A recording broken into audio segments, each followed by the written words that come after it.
It was interesting to hear of the talk from my Russian colleague about the independent investigations and the importance of them, because this entire Security Council decided on what the joint investigative mechanism would be and decided what it would do, and it was actually voted on unanimously. And the joint mechanism came back and said that the Syrian government committed chemical weapons acts against their own people 3 different times. But somehow now we don't like what the joint investigative mechanism does. Having said that, I will say in the life of the United Nations, there are times when we are compelled to do more than just talk. There are times we are compelled to take collective action. This Security Council thinks of itself as a defender of peace, security, and human rights. We will not deserve that description if we do not rise to action today. Yesterday morning, we awoke to pictures, to children foaming at the mouth, suffering convulsions, being carried in the arms of desperate parents. We saw rows of lifeless bodies, some still in diapers, some with visible scars of a chemical weapons attack. Look at those pictures. We cannot close our eyes to those pictures. We cannot close our minds of the responsibility to act. We don't yet know everything about yesterday's attack, but there are many things we do know. We know that yesterday's attack bears all the hallmarks of the Assad regime's use of chemical weapons. We know that Assad had used these weapons against the Syrian people before. That was confirmed by this council's own independent team of investigators. We know that yesterday's attack was a new low, even for the barbaric Assad regime. Evidence reported from the scene indicates that Assad is now using even more lethal chemical agents than he did before. The gas that fell out of the sky yesterday was more deadly, leaving men, women, the elderly, and children gasping for their very last breath. And as first responders, doctors, and nurses rushed to help the victims, a second round of bombs rained down.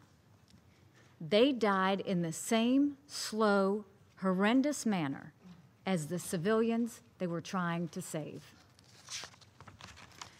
We all also know this. Just a few weeks ago, this council attempted to hold Assad accountable for suffocating his own people to death with toxic chemicals. Russia stood in the way of this accountability. They made an unconscionable choice. They chose to close their eyes to the barbarity. They defied the conscience of the world. Russia cannot escape responsibility for this. In fact, if Russia had been fulfilling its responsibility, there would not even be any chemical weapons left for the Syrian regime to use. There is one more thing we know. We know that if nothing is done, these attacks will continue. Assad has no incentive to stop using chemical weapons as long as Russia continues to protect his regime from consequences. I implore my colleagues to take a hard look at their words in this council. We regularly repeat tired talking points in support of a peace process that is regularly undermined by the Assad regime. Time and time again, Russia uses the same false narrative to deflect attention from their allies in Damascus. Time and time again, without any factual basis, Russia attempts to place blame on others. There is an obvious truth here that must be spoken. The truth is that Assad, Russia, and Iran have no interest in peace. The illegitimate Syrian government, led by a man with no conscience, has committed untold atrocities against his people for more than 6 years. Assad has made it clear that he doesn't want to take part in a meaningful political process. Iran has reinforced Assad's military, and Russia has shielded Assad from UN sanctions. If Russia has the influence in Syria that it claims to have, we need to see them use it. We need to see them put an end to these horrific acts. How many more children have to die before Russia cares? The United States sees yesterday's attack as a disgrace at the highest level, an assurance that humanity means nothing to the Syrian government.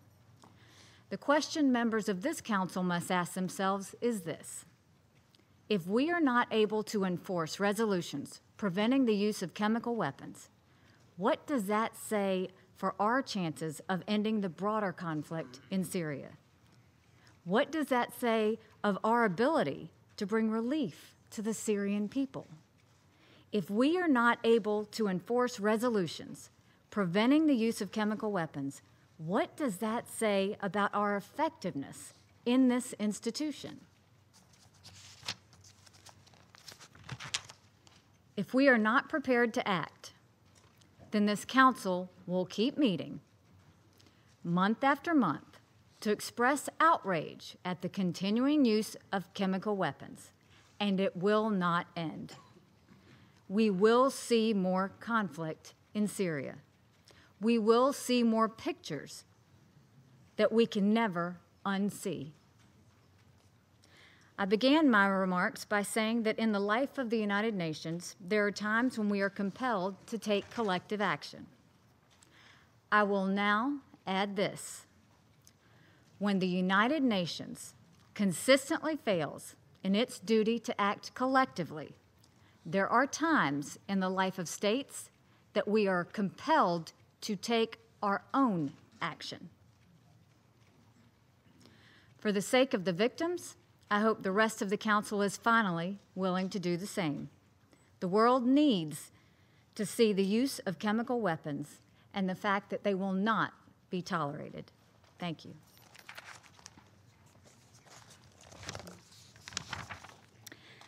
I will now resume my function as the President of the Council, and I now give the floor to the representative of the Syrian Arab Republic.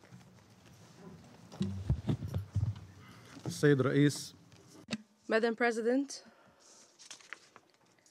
some members of the Council